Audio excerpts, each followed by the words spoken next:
morning of December 24th arrived, bringing with it an unsettling silence. Kevin McCallister awoke to find the house disturbingly quiet.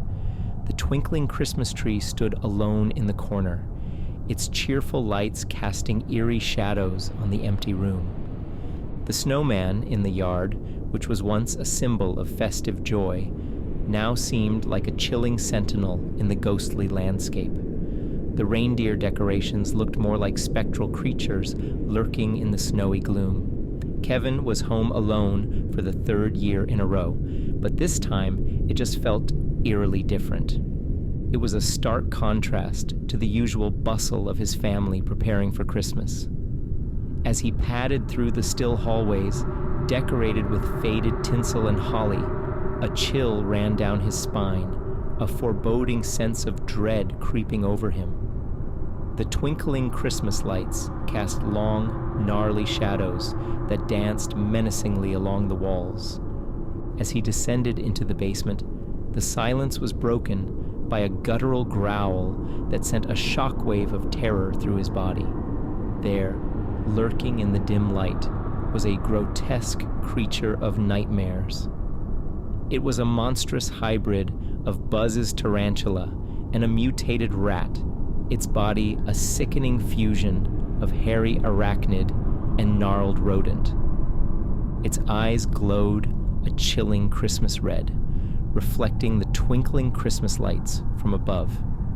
Its fangs dripped with venom, each droplet sizzling as it hit the cold concrete floor. The creature let out a low, rumbling growl that echoed ominously around the basement, a horrifying parody of a Christmas carol. The stench of the creature was nauseating, a mixture of decaying flesh and damp fur. Its history was etched on its body, scars from battles fought, lives it had claimed. The creature had roamed the sewers and subterranean tunnels beneath the city, emerging only to feed. It had annihilated entire colonies of rats, leaving behind a trail of destruction and fear. Its reputation had grown among the underworld creatures, known only as the Christmas Beast. Panic seized Kevin as he took in the monstrosity before him. Thoughts raced through his mind like frantic reindeer. He was alone, trapped in a house of horrors with a creature that had torn apart stronger, fiercer opponents. He could almost hear the creature's growl morphing into a twisted version of Jingle Bells, sending shivers down his spine. Kevin's mind flashed back to previous years when he had outwitted the two bumbling burglars, using his wit and a series of homemade traps. But this creature was not a dim-witted burglar. It was a predator, a beast that had survived in the shadows, feasting on fear and death. The once comforting Christmas decorations now seemed to mock him, their cheerful colors a stark contrast to the terror unfolding. The twinkling lights became glaring eyes, the candy canes sharp daggers, and the gingerbread house a grim reminder of his entrapment. The ghost of Christmas past had come to haunt him, but this was no ordinary ghost. It was a creature from the darkest corners of horror. As the creature advanced, its body scraping against the Christmas tree, sending a shower of pine needles to the floor, Kevin knew he had to fight. Alone, terrified but determined, he would face the Christmas beast. This was his home, his Christmas, and he would protect it at all costs. With a determined glint in his eyes, Kevin began devising strategies. He turned the house into a fortress, using every trick he had learned from his previous experiences. Each trap was meticulously planned, each hiding spot carefully chosen. The Christmas ornaments became weapons, the tinsel wires turned into snares, and the reindeer statues transformed into terrifying decoys. Kevin McCallister, alone and faced with the chilling Christmas beast, knew he had to rely on his ingenuity and resourcefulness. His mind raced back to the strategies he'd used against the wet bandits in the past, the lessons he'd learned from those encounters now more critical than ever before. He began by mapping out the house in his mind, just as he had done years ago. Each room, each hallway, each nook and cranny would serve a purpose in his battle plan. The living room, with its towering Christmas tree and abundance of presents, would be the lure, a tantalizing trap for the creature. The basement, with its labyrinthine layout and numerous hiding spots, would serve as the battleground where he would confront the beast. Kevin knew he needed weapons, and he turned to the most plentiful resources he had: Christmas ornaments. He remembered the satisfying crunch of a bauble under a burglar's foot, and the shock of surprise that crossed Marv's face. This time, however, he had to be more creative. He filled some of the hollow plastic ornaments with a mixture of hot sauce and vinegar, creating makeshift stink bombs. Others he reinforced with a layer of glue and a coating of shattered glass shards, turning them into deadly projectiles. The tinsel wires that adorned the house were transformed into snares, their shiny, festive appearance belying their dangerous purpose. He strung them across doorways and staircases, creating a network of traps that would ensnare the beast and provide Kevin with precious moments to strike or escape. He also repurposed the strings of Christmas lights, connecting them to various appliances around the house. He remembered how the burglars had stumbled around in the dark, disoriented and vulnerable. He planned to use the lights to his advantage, manipulating the environment to blind or distract the creature. Every element of his plan was meticulously thought out, each trap designed with a specific purpose in mind. He drew from his past experiences, adapting his strategies to the unique challenge he now faced. His once cherished Christmas decorations were now his arsenal, twisted symbols of his desperate fight for survival.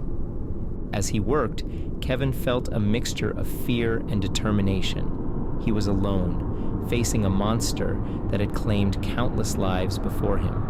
But he refused to be another victim. He would fight, using every resource at his disposal, every trick he had learned from his past encounters, and perhaps, just perhaps, he would survive this horrifying Christmas night. Kevin's heart pounded in his chest as he watched, helpless, as the Christmas beast tore through his traps with ease. The creature's strength and ferocity were unlike anything he'd ever seen. His once safe home had been transformed into a war zone, the festive decorations now twisted ruins of their former selves. In a desperate bid for survival, Kevin bolted for the safety of his treehouse. He dashed across the snow-covered yard, the cold air biting at his lungs, and the creature's growls echoing behind him. His treehouse, a sanctuary of childhood memories, now served as his last fortress. Inside the treehouse, Kevin fumbled for his walkie-talkie, his hands shaking with fear and cold. He had one last hope, one last desperate plan. He switched on the walkie-talkie and sent out a distress call to the only creature he thought might stand a chance against the Christmas beast, the abominable snowman. As he waited, the sounds from inside the house grew more terrifying.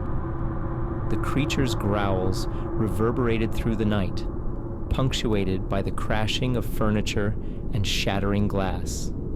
Each sound was a chilling reminder of the creature's destructive power.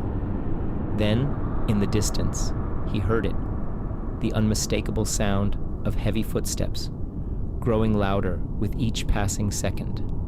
As it approached, the ground trembled under its weight.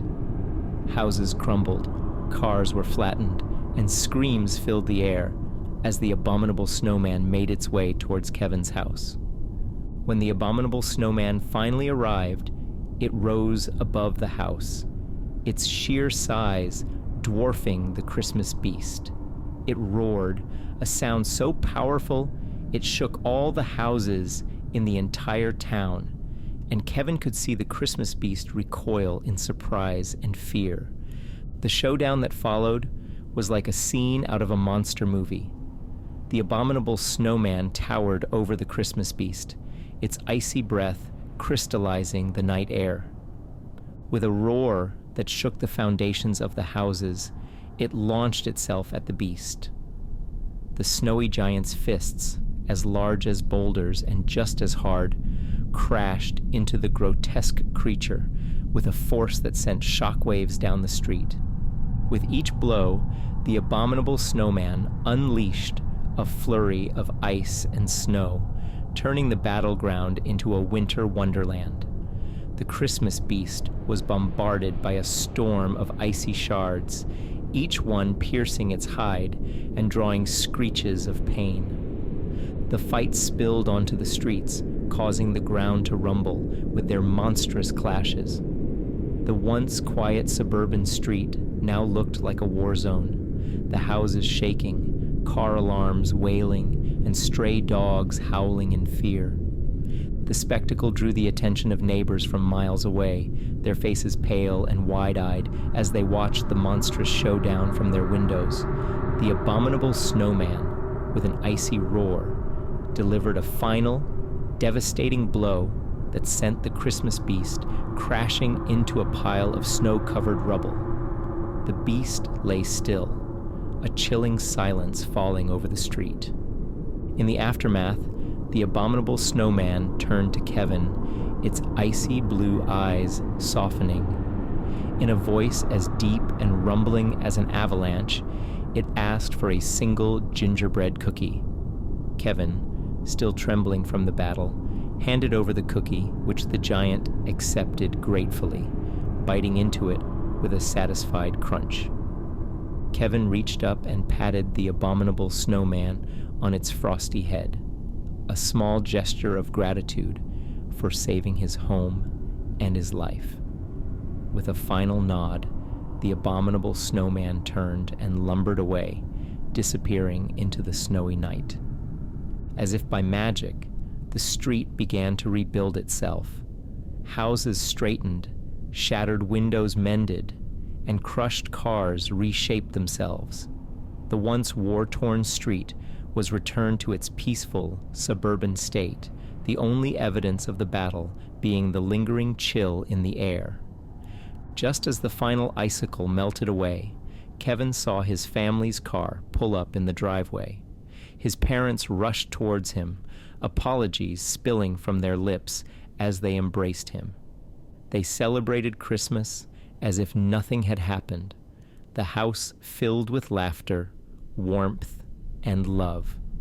But Kevin kept his secret, the memory of the monstrous battle forever etched in his mind.